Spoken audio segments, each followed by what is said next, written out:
कुटुंबाच्या सदस्यांनी, मग त्यांची पत्नी असेल, धीरजसिंग परदेशी यांच्या मातोश्री असतील, या सगळ्याच लोकांनी भावना व्यक्त केल्या की आमच्या जो काही मुलगा आहे, ज्या मुलगीचं कपाळाचं कुंकू गेलं, तिने सांगितलं की माझ्या नवऱ्याचा ही जी काही घटना घडलेली आहे, तर याचा जे पोस्टमॉर्टम आहे, तर हे पोस्टमॉर्टम हे संभाजीनगरच्या असणाऱ्या घाटी रुग्णालय या ठिकाणी झालं पाहिजे.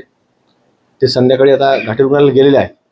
आज जे काही धीरजसिंग परदेशी यांचं PM करता त्यांना नेलेलं आहे, उद्या त्यांना आणल्यानंतर आम्ही मागणी आमची की अहिल्यानगरमध्ये जिल्हा, अहिल्यानगर जिल्हा, संपूर्ण जिल्हा हा कुठंतरी बंद पाळला गेला पाहिजे.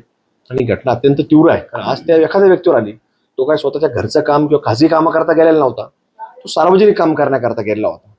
पण ह्या सगळ्या घटनेची गांभीर्य पाहता उद्या देखील ज्यावेळेस ते नगरला आणतील, तर आम्ही ते जे काही मृतदेह आहे, तर तो आम्ही SP ऑफिसच्या परिसरामध्ये आम्ही तिथं थांबवणार आहोत.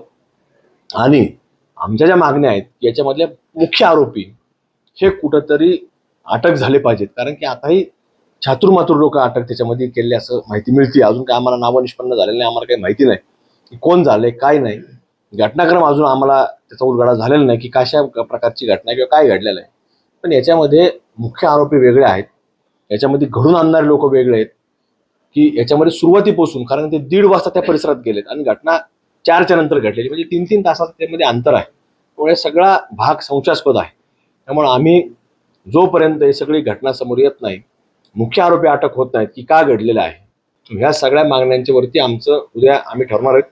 परत प्रमुख मागणी आमची व त्या कुटुंबात सुद्धा आहे की त्यांचे घरं जे आहेत ते इलिगल आहेत.